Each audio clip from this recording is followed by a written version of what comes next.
Thanks very much, James, and thank you all for attending. I can see the numbers are creeping up and we've got a good number of you. So today it's going to be myself and Dr. Chris Skinner, and we are here from the Flood Hydrology Improvements Programme at the Environment Agency. And we're going to be talking to you about hidden hydrology and how we'd like to make it less hidden and more visible, and how we would like to collaborate with you as a community to try and help us do that. So previously, last week, some of you might have come along to Rob Lamb's webinar that was about the UK Flood Hydrology Roadmap.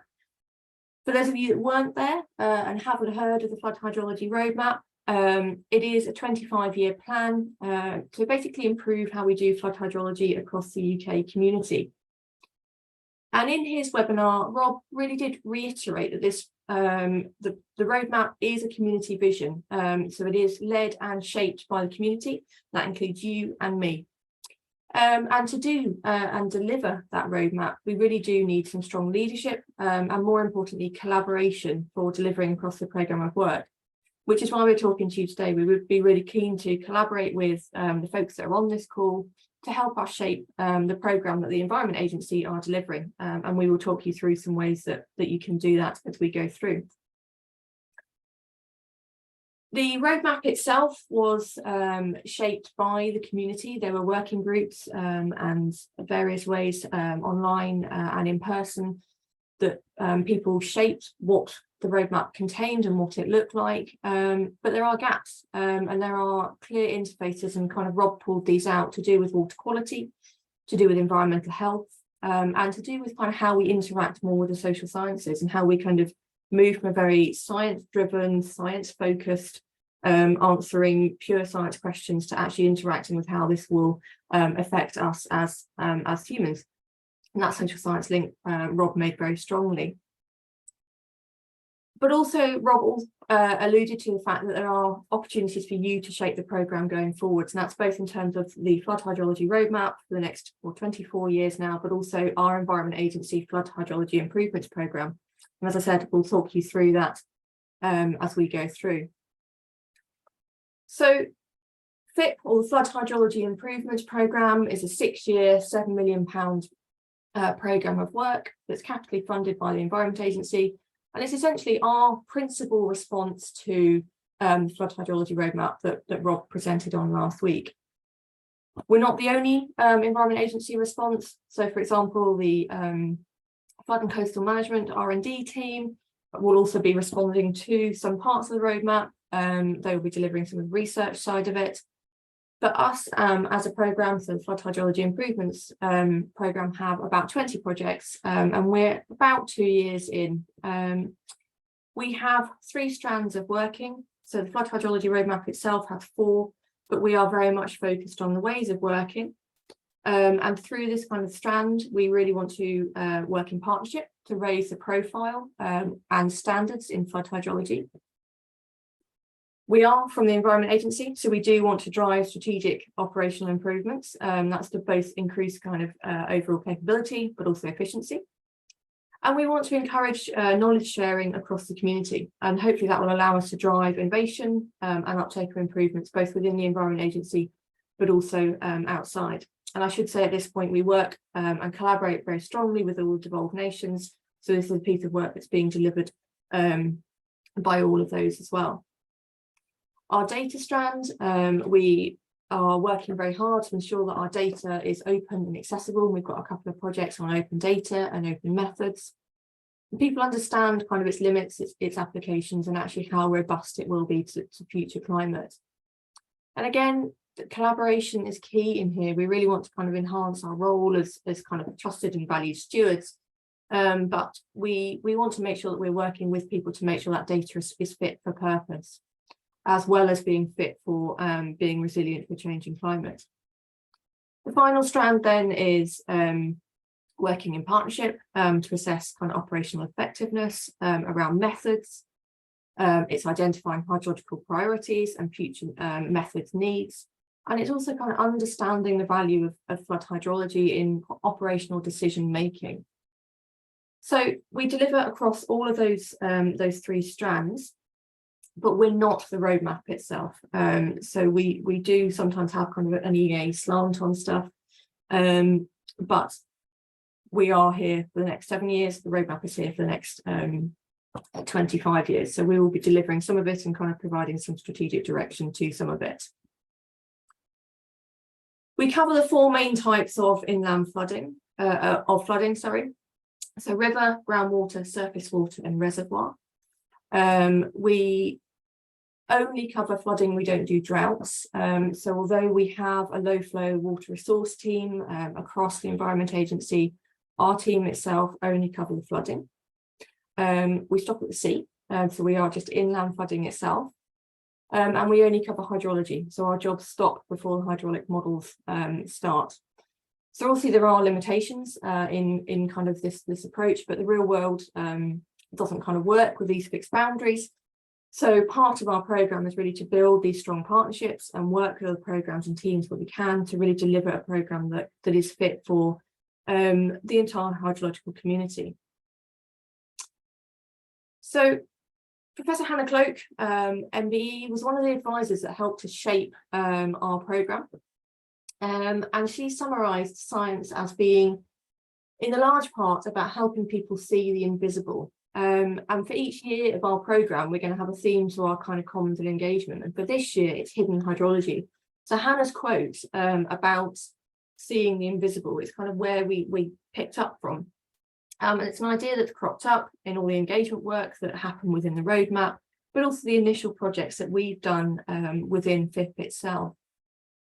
And the idea that the functional hydrology is a kind of a discipline is often really overlooked, meaning that the science and hydrologists just don't get the recognition they deserve.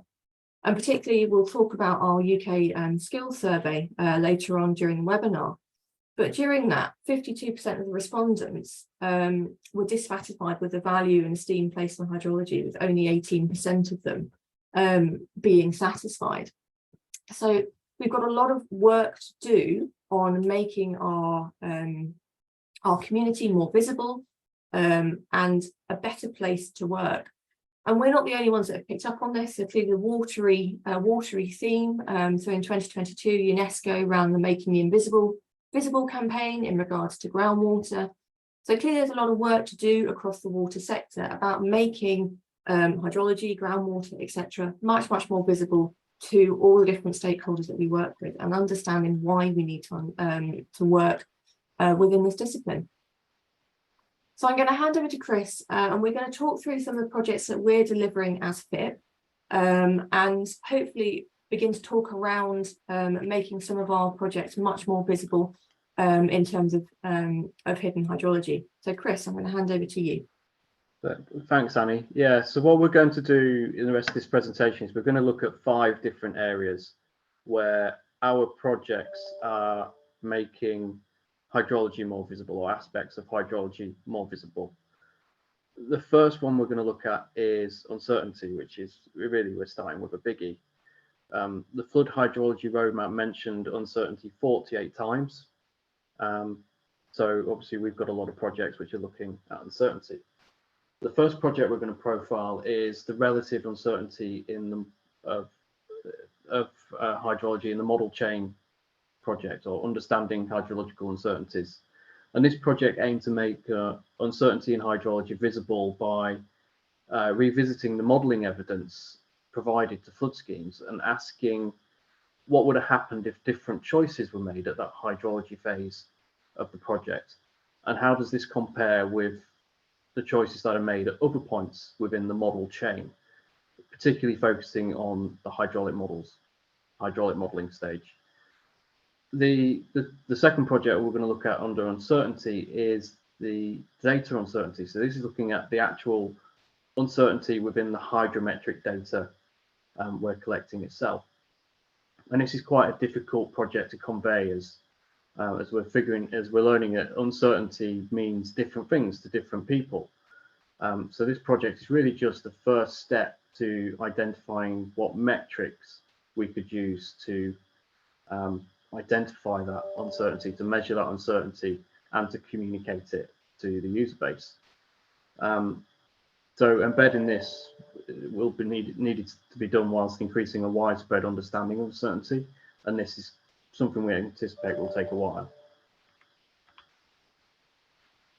So addressing uncertainty is key to the success of the roadmap. Like I said, it's mentioned 48 times throughout the roadmap report. The vision for uncertainty from the roadmap is that flood hydrology and whole system process understanding will be underpinned by excellent evidence with quantified uncertainty. So note that this is not aiming to necessarily reduce uncertainty or eliminate it from the process, because we'll never be able to eliminate uncertainty, but really to understand it, to measure it, to communicate it, and to fully take it into account when we're making decisions. And when we're making decisions, we use model chains to provide the evidence that we need to make sure we're reaching the right decisions. Unfortunately for us, hydrology is buried sort of right in the middle of these model chains and quite at an early stage as well. Immediately upstream of hydrology, we've got a very highly visual field of meteorology, which is able to produce engaging forecast model outputs. And on the other side, the downstream channel, we've got the hydraulic modeling or the inundation modeling, which is also highly visual and produces these sometimes really quite stark and engaging flood inundation maps. And we're hydrologists kind of sandwiched in between, and we're trying to get the attention of audiences when really the best that we can wave around, the most visual thing we can wave around, is the humble hydrograph. And as hydrologists, we love a hydrograph, but we can't really expect others to, and we're really finding it difficult to compete visually with those other two fields. Another real problem is when we flip around that model chain and take it from the point of view of a decision maker, you can see that hydrology is much further back in that step. So it gets obscured by the later steps in that model chain. In practical terms, this can result in the impacts of uncertainties in hydraulic modeling on decisions being determined through sensitivity analysis. Is really a common approach, whilst even the potential existence of uncertainty in the hydrology is not really considered at that decision-making stage. So the Understanding Hydrological Uncertainty project aimed to highlight how these choices made with the hydrology at the early stages in the model chain influence the final results and the relative scale of that influence when compared with other parts of the modeling chain, particularly focusing on hydraulics. And it did this through a series of case studies where we revisited the modeling process. What we did not do is compare the uncertainty of earlier parts of the chain, so the data. And it really should be noted that some of these uncertainties there could also be influential, particularly things around rainfall estimation. Next slide, please, Annie. So like any form of modeling, hydrology is uncertain. And if you're like me, you're a modeler like me, and you watch these webinars and you play modeler bingo, but get ready to tick off your George Box section on your bingo card, because his mantra is all models are wrong, but some are useful. Models are always going to be an approximation of reality. They can never tell us the real picture, but they can provide us evidence which is useful when used in the correct way. So if we take a look at one of these case studies from the project, here we have an example of some flow frequency curves calculated for the same site using the same data, but with different methods applied. And the method really is the choice of the growth curve used to create this flood frequency curve. And this is often down to which curve you use is often down to the expert judgment of the hydrologist who's doing this particular analysis, but it can provide some very different estimates. So if we wanted to know what the likely peak would be for a 1% annual exceedance probability for this site, or what we would previously have called a 1 in 100 year event, we have a range of estimates from 25 QMX up to nearly 40 QMX. So the question we want to be asking then is which one is right? taking a philosophical sort of postmodern approach to this, with all the information that we have, we'd have to say that each one of these is equally right and equally wrong, providing, as Keith Bevan would tell us, that they are behavioural, so they're consistent with what we know about the system. Next slide, please, Annie. So in this case study, we wanted to assess the relative impact of that choice on the final model outputs. When the model was estimating, the modelling evidence being provided was to estimate the number of properties that would be affected by this flood before and after a scheme was implemented. So you can see from this chart where the blue dots are, that is the undefended, so no scheme that results, and the red dots are with the scheme in place. Scenario 1, so where it says source of uncertainty on the x-axis there, scenario 1 is the baseline study. So this is what was actually done for the modelling report. In that baseline, 1,400 properties were impacted without the defence scheme, and the defence scheme would have reduced it to 0. Scenarios 5 to 8 are the common sensitivity analyses that are performed on the hydraulic model. So varying things like the roughness values used, or altering blockages in some local waterways to change the conveyance of water. And you can see the greatest deviation there was with scenario 8, where there was a difference of around 500 properties being affected in that defended scenario. Scenarios 2 to 4 consider the sources of uncertainty relating to hydrology, namely that modeler choice of growth curve seen on the previous slide. I won't go into detail of each method, but they provided a large variation in the number of affected properties in both the baseline and defended scenarios. Now, it's difficult to say which one is correct because it's down to that expert judgment on which growth curve to use. Without further information, they could all potentially be correct. Would that have changed the decision maker? We don't know, but possibly it could have. So you can see how actually the uncertainties in hydrology can be quite large, especially as seen in this case study, larger than the sensitivity analysis we do on the hydraulic model, where we do consider uncertainties. There's a whole lot more to this project. You can download the project report if you go to our Engage web pages on our website. So moving on to the second project under uncertainty, this is the data uncertainty project. And this project was divided into 5 separate work packages, each focusing on internal and external user needs. So these are groups like academia, data providers, and our colleagues in regulators of the devolved nations. Currently, user needs identified that there's a strong desire for more uncertainty information around the data that we're gathering from hydrometrics, including metrics that we can apply to quantify that uncertainty. But there's a lack of consensus on whether we need to just simply understand what those uncertainties are, or whether the focus should be on reducing those uncertainties. And that influences what metric we might use. And the project's been highlighting a disconnect between those that gather the data and those that use the data. And currently users of data are really heavily reliant on kind of informal conversations with those hydrometry teams to understand site-specific uncertainties.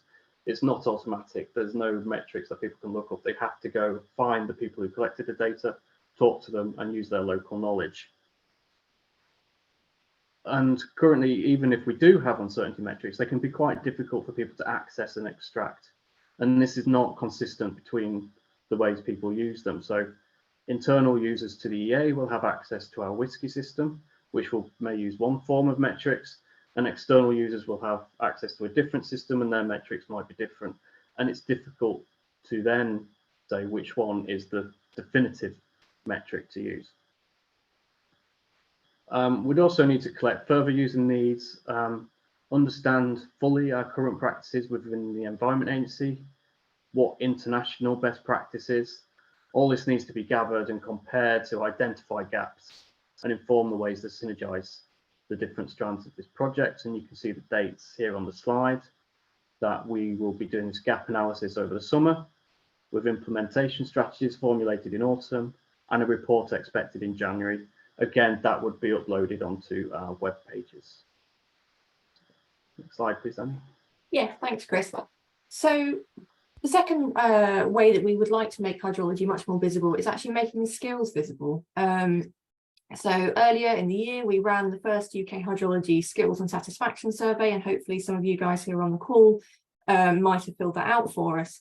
But it was aimed at all users of hydrology, whether they call themselves a hydrologist or not, if it's in their job title or not. And we were hoping to catch people who use any form of hydrology, not just flood hydrology. So we really were trying to capture the whole flow range. We had a great number of respondents. So we had 286 people respond. So if you were one of those, thank you very much. We really do appreciate it. And we asked them to kind of rate their knowledge and their skills across a number of different classes and tell us what they wanted to what they wanted to know or what skills they wanted to develop, but then also what plans they had to do that. So that's kind of the skills part of it. The satisfaction part of it was asking about how satisfied they are with their career, how confident they are with some of those skills that they have or the skills that they want to develop, and what motivated them across a range of aspects to do with hydrology itself as a discipline, but also their careers.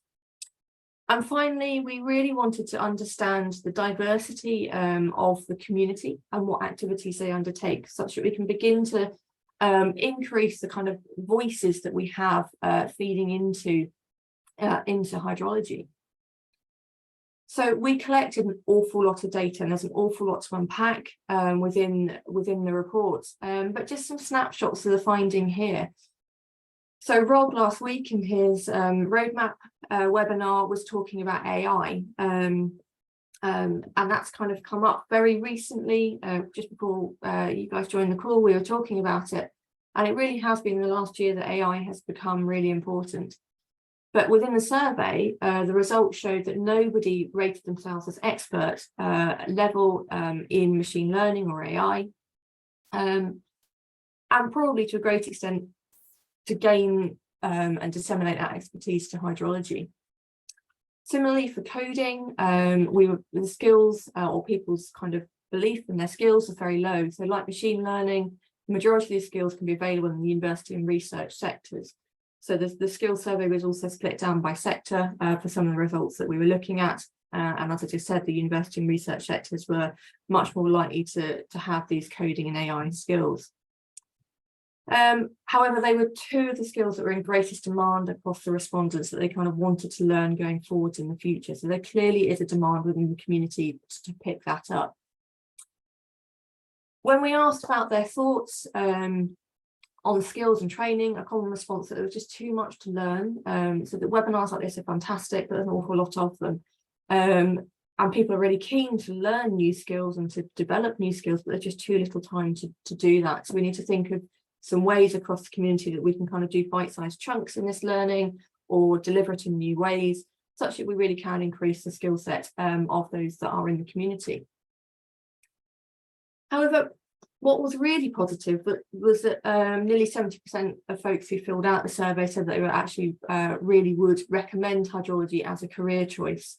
So those that are in it would recommend it to folks going forward. But the value and esteem of hydrology is kind of underrated. So again, going back to this concept of hidden hydrology, and again, we need to work as a community to begin to pick up on making this a more visible place to work. The diversity data that we collected also showed a massive lack of diversity, and it might not surprise you across the users of hydrology. So we compared that across the wider UK population, and the people who filled in the survey were, we had a higher rate of male, white and able-bodied respondents, and we are taking this as kind of being typical of the community. And this is really important because it means we're missing voices and perspectives in decision-making and how we use hydrology. And that's, again, something that we as a professional community really have to work towards, how we improve the representation that we have as a community. We're currently collating a large number of reflections from across the hydrology community. We're planning to release those and all the data as a final report in autumn this year. However, we're really keen to hear from more folks. So if you have a reflection that you would like to give us, we're very happy to send you the report, the draft report, and we would love to kind of get your feelings on what we should be kind of focusing on, what are the important aspects that came out of this. So we'll provide the email at the end, and please feel free to drop us an email. Another of the projects that we have is making old data visible, so data rescue. And this project's really engaged with hydrologists, data scientists, academics, consultants, devolved nations. So an awful lot of people, and we are looking at the state of the art of what's possible to rescue about 10,000 years of EA hydrometric data that's been typically stored in a variety of redundant media formats. So on the screen here, you can see punch tape, you can see film, and you can see paper recordings. And data rescue is really, really becoming increasingly urgent. These records degrade, so some of the paper degrades, some of the film degrades, but we're also losing a lot of staff knowledge through time. So typically these were obviously records that were collected a relatively long time ago, and as staff retire, we're losing kind of knowledge as to the importance of this data. We're facing a climate emergency, so being able to extend our access to longer records of data is really important for kind of placing where we are within this climate emergency. What trends are we seeing now that we didn't in the past? But it's also really important that data is open and people have access to it. So by doing this data rescue, we are hopefully making it much more accessible to a wider range of people. And again, by extending the kind of records that we have, we are improving decision making across the whole flow spectrum. And we're also encouraging knowledge exchange across different disciplines, so coastal meteorological groups, for example. And again, we're really keen to hear from anybody with experience with this. So if you have done any data rescue in your dim and distant past, then please do get in contact with us, even if you're kind of outside the discipline of hydrology. We'd love to hear from you. And just going forward, so this project isn't finished yet at the moment. We need a bit of time to reflect on kind of and document the lessons learned that we've kind of done from this pilot project. We're really keen to kind of continue engaging. So we're running a knowledge exchange event workshop in Newcastle on Wednesday. We're still having deliveries of some of this old data, so microfilm files, for example, that we are hoping to circulate to develop the methods that we would use to rescue that data. And we're looking at how we can input that into our system. So, for example, WSGI that Chris mentioned earlier. And if you are keen and you do want to engage, then the best way for you to do that is at our VHS, so post VHS meeting in November. We are running a workshop which will be looking at data rescue and what we can learn before we can hopefully take that forward for a larger scale project in the future. So I'm going to hand back over to Chris for the next couple of projects.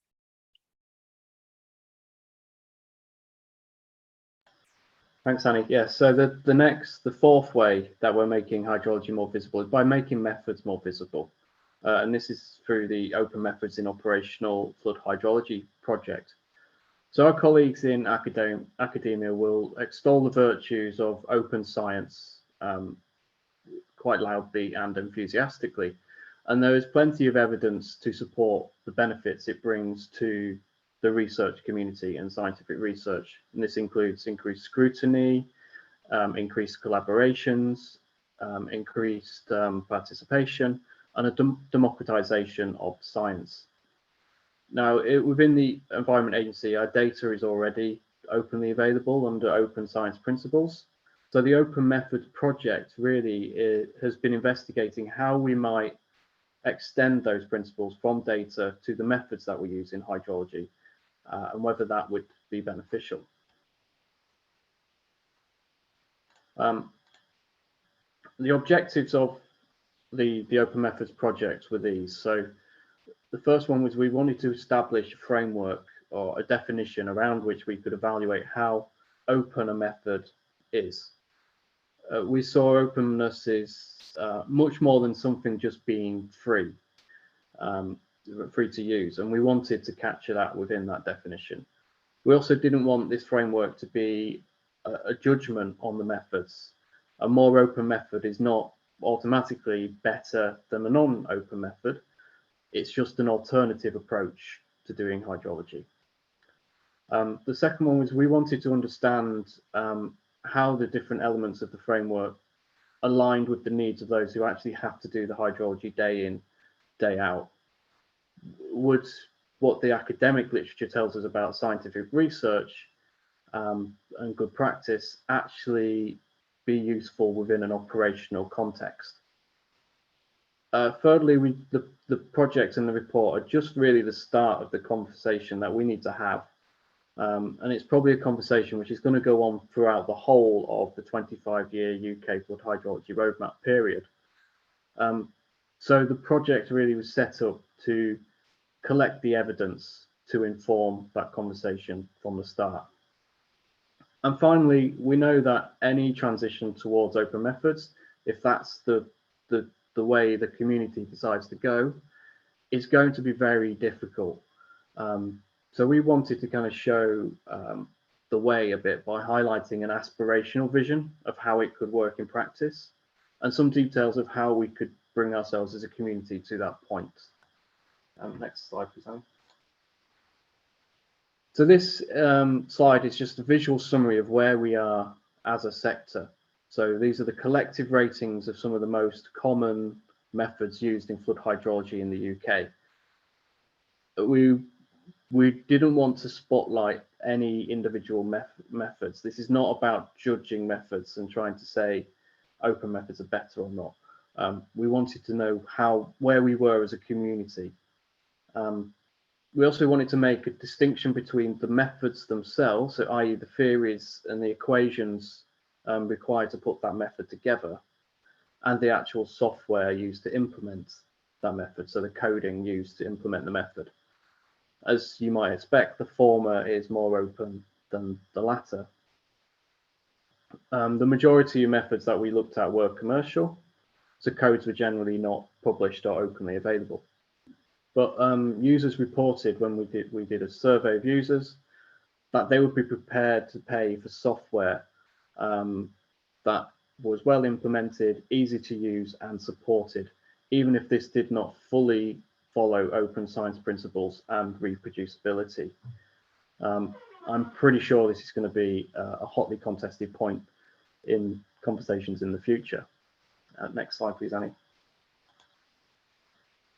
So that aspirational vision that we produced for open methods highlighted some of the potential benefits that we could see if we were to fully adopt and move towards open methods and do it well. And these are things like a higher level of trust and understanding across the hydrological community and with decision makers, a wider participation and a greater range of voices involved in hydrology. We have easy and free access to codes and data sets from whoever wants to use them. We have greater scrutiny of methods because the implementations and all the methods will be freely available to view by anybody. And research more rapidly taken up, so a greater increase in innovation across hydrology. But to achieve this, we would need a very different funding and governance structures to those that we currently have.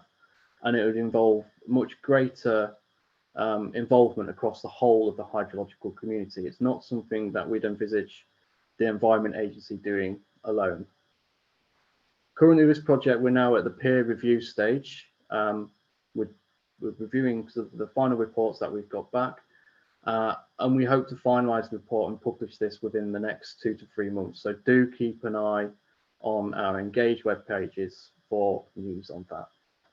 Next slide, please, Annie. So the final way that we're making hydrology more visible is through making the performance of our methods more visible. And this really is the big ticket item of the Flood Hydrology Improvements Programme. And that's the Hydrological Methods Benchmarking Project. Next slide, please, Anne. So we're still in the early days of this project, and we're working really closely in partnership with our regulator colleagues in the devolved nations, and together we will scope and develop this project. And the project is going to run through the entirety of the remaining period of the FHIP programme up until 2026. This diagram here is an early concept. It's just one vision of how the benchmarking might work. So firstly, we want to benchmark how fit for purpose methods are.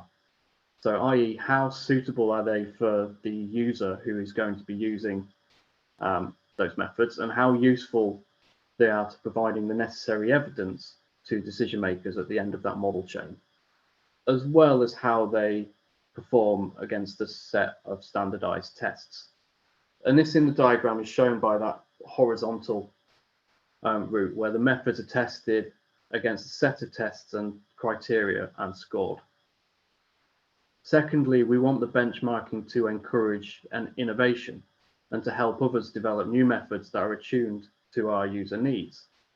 And this is shown as that vertical up and down route where we can continuously collect user needs, and from those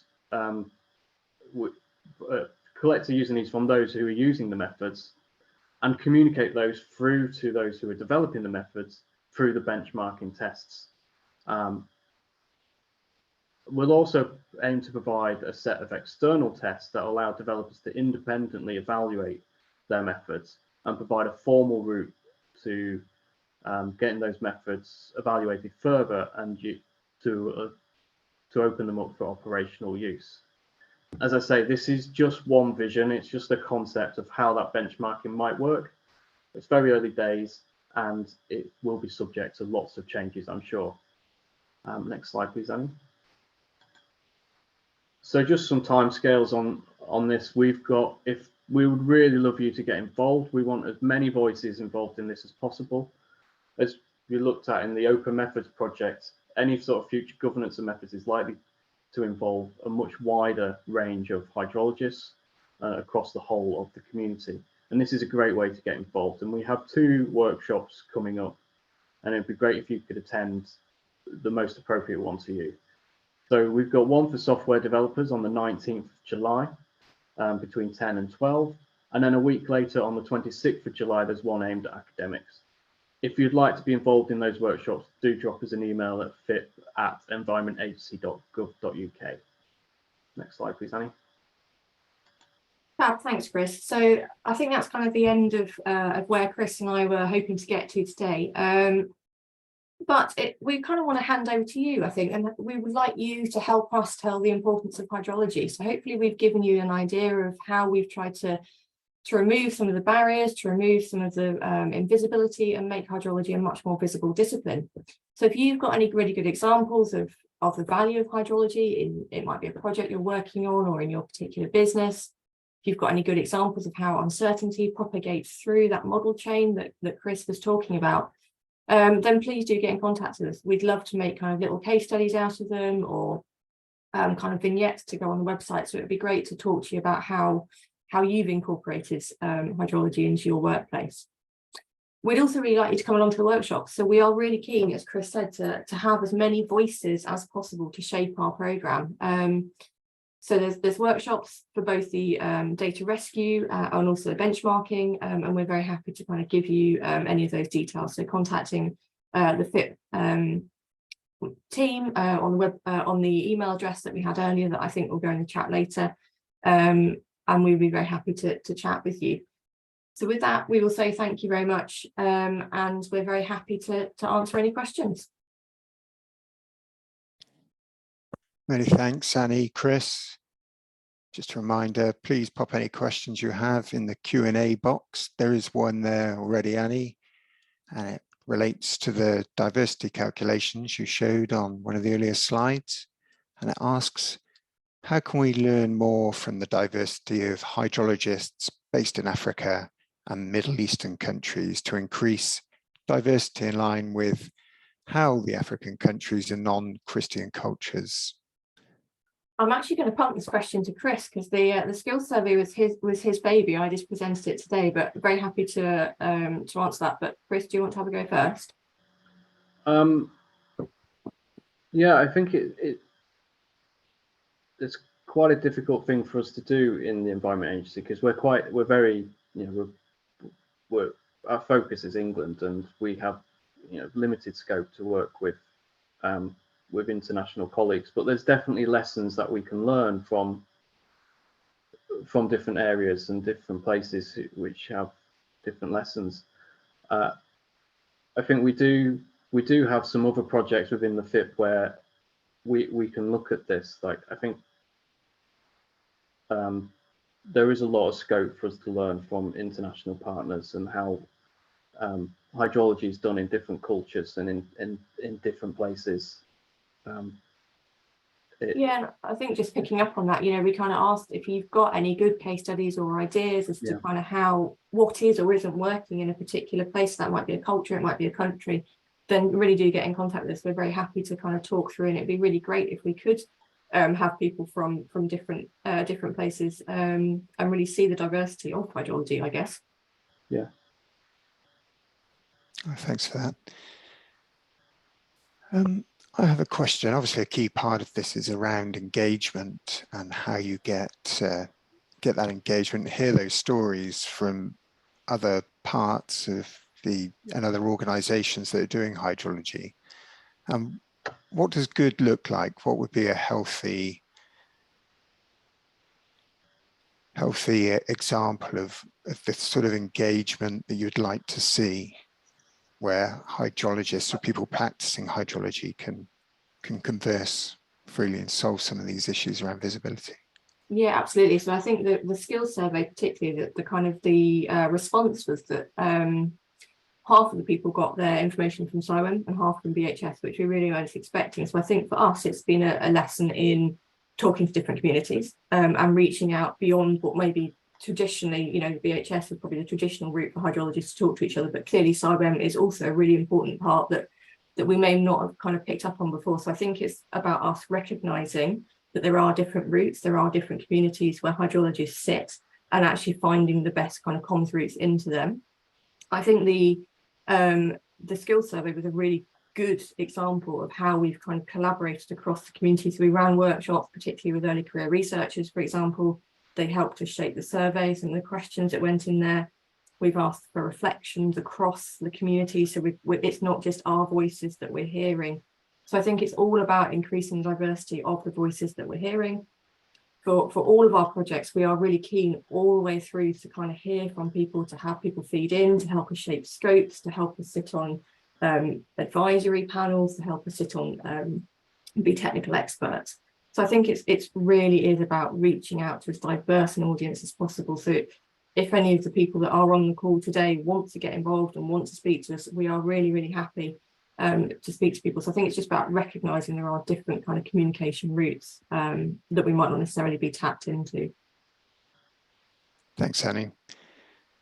So please do get in touch if you have any questions. We've got some more in the QA now.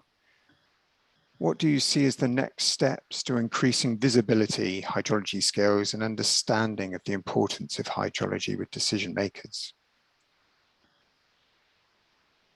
Chris, do you want to jump in? Yeah, I think with that one, we need to get better at kind of that outreach and the science communication generally, both with the public and also in particular with decision makers.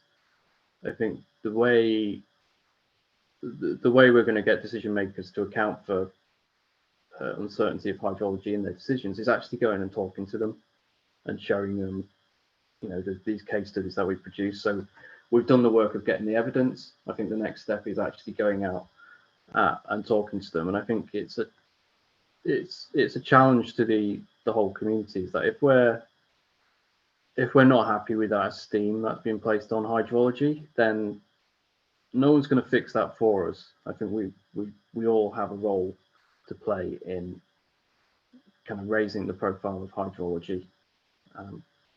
So I think the next steps is the community really needs to try and figure out what to do.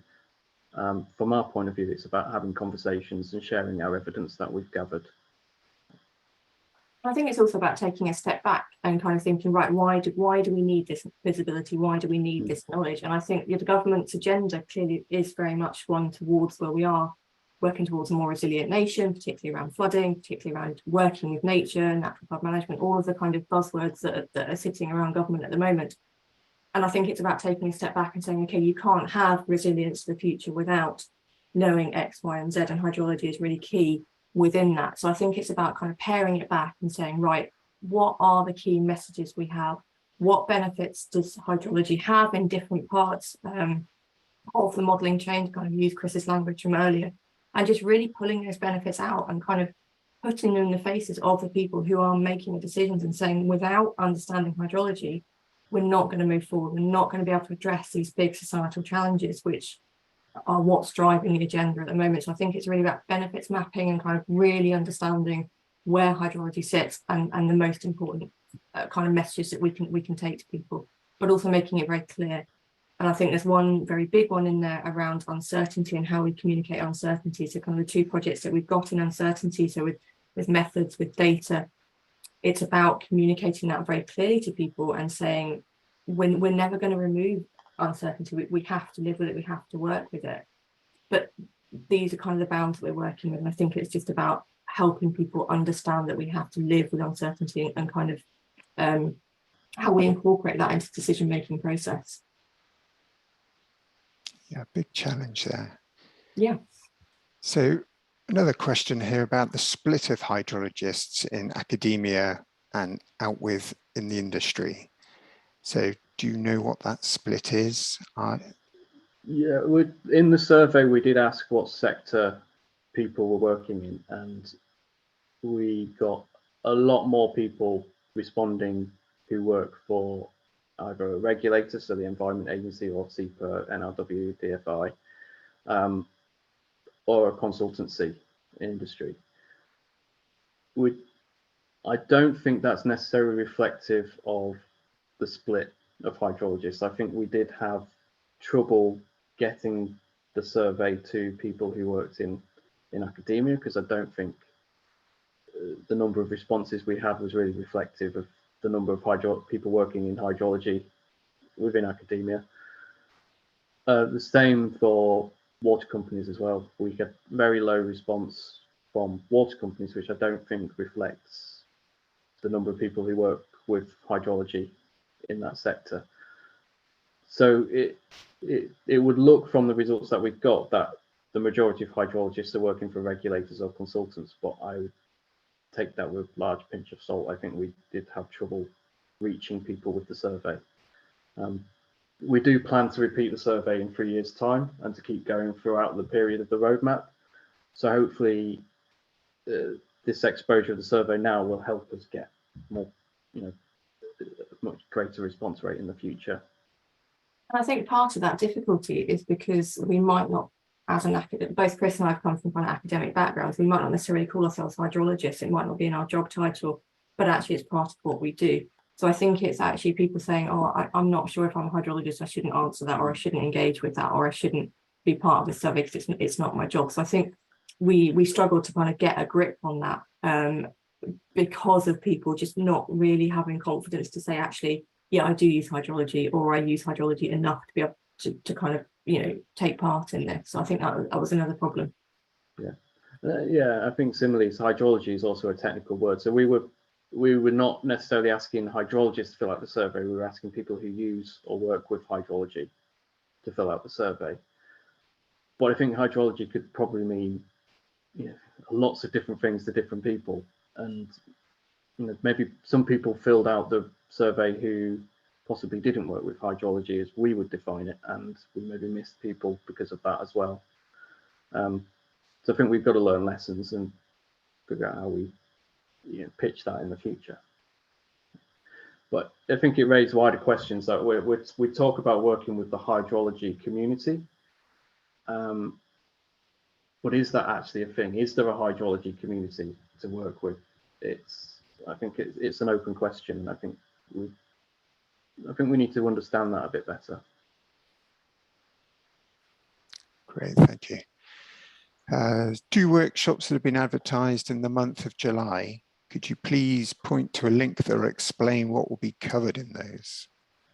Yeah, we can absolutely. I think what will probably be easier if we could send around a link after this webinar to folks who attended. I don't know if that's possible. If that's probably the easiest way of doing it. If not, if you are interested in attending, drop us an email at the email address that's on the screen, and we can tell you kind of what's in there.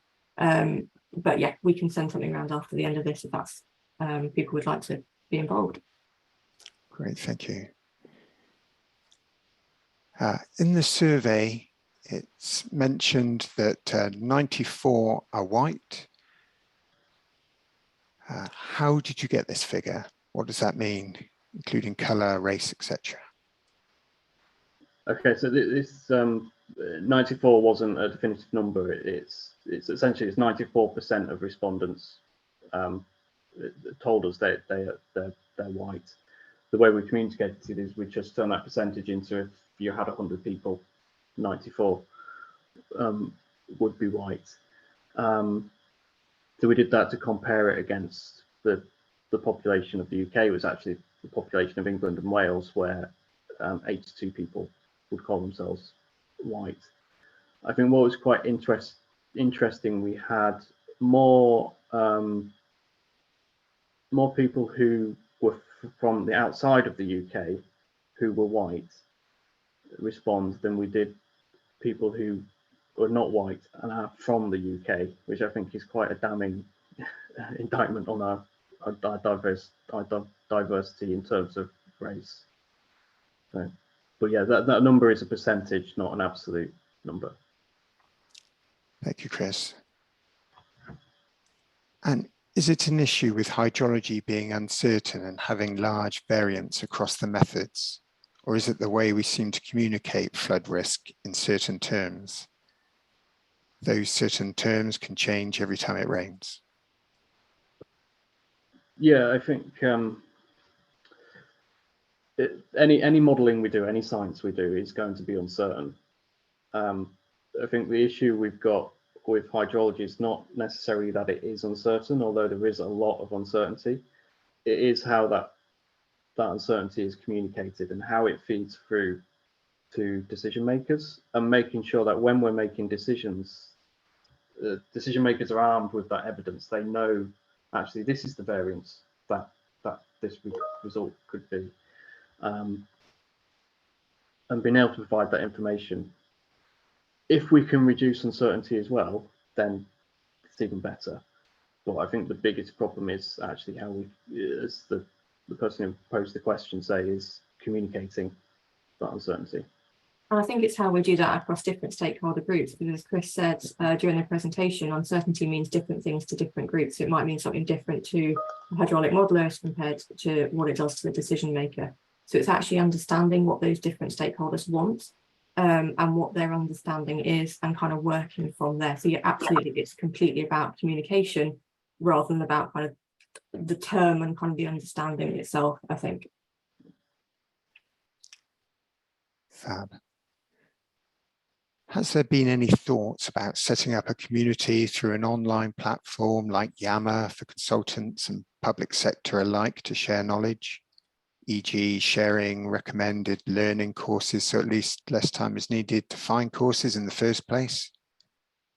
Yeah, absolutely. And I think as we've kind of gone through and said, right, we really do need kind of a central hub for some of this. So for example, within the Environment Agency, it's relatively easy for us. We do have quite good things like Yammer, for example. So yes, we've had discussions. If anybody does have any ideas as to kind of the sorts of platforms that people use, fantastic, send them to us. We're very happy to kind of look at those and how they would work for us at a programme. We're currently just working with our webpage. It is an engagement page. So the idea is for people to kind of engage with us. We can do interactive things on there. So again, if there's things that folks would like to see, or kind of a consolidation of resources in one place, what those resources might look like, absolutely, that's something we're very happy to try and facilitate. So if folks have got ideas as to what they would like to see on there, please do get in contact with us. And I think there's groups like SciWem and the British Hydrological Society who kind of really you would anticipate they would be the central hub of that type of thing. However, when we looked at the survey, we had only 38% of respondents are members of VHS and 38% are members of SIWEM. We don't know how much of the crossover is at the moment, but obviously, a majority of the respondents are not members of either. Could not be members of either society. So it brings into question again that hydrological community and how do we reach people, because those traditional routes of learned societies, professional societies is not reaching everybody we need to reach. So potentially that might be another route that we could reach people. So as Annie said, do go to our engage pages and provide us suggestions. Yeah, thank you. Do look at the links in the chat. They've been posted up there. Just a few more questions. It was great to see developments in tech to help analyze the data, but we mustn't forget the value of ensuring that principles and catchment conceptualizations are not forgotten. Local knowledge is also so important. Also, incorrect assumptions can make poor models decisions, especially if focus is simply on high flow statistics, rather than using the hydrograph geology to understand flooding mechanisms. So that's more of a comment there than a question, but I think it's a really important comment, though. I think that whatever we're doing, if models are making decisions for us, then we've got problems. I think we do need to. That local knowledge is really important. That expert elicitation in. There's a great book by Dr. Erica Thompson about Escape from Model Land, and how we need experts to actually take results and models and bring them into the real world and how we apply them. And that local knowledge and that understanding of catchments, I think, is really important. I think we've particularly seen that with the data rescue project, actually, and going out to kind of the local area teams who have the kind of knowledge on the ground, and the folks who used to record these. A lot of people who are now retired, and we're losing some of that knowledge. So yeah, absolutely, kind of working with those folks, understanding much more local knowledge of those catchments, we really do need. So I think, again, it's really important that we do try and kind of take a step back sometimes and actually ask, what are the big important questions here. Great, thank you. We're coming towards the end now, so sorry if you put a question in the QA. We'll maybe send that on to Annie and Chris, who field those independently. Yeah, very happy to. But Chris, Annie, we'll leave it there. Thank you so much for your presentation today, and thanks to everyone else who's attended.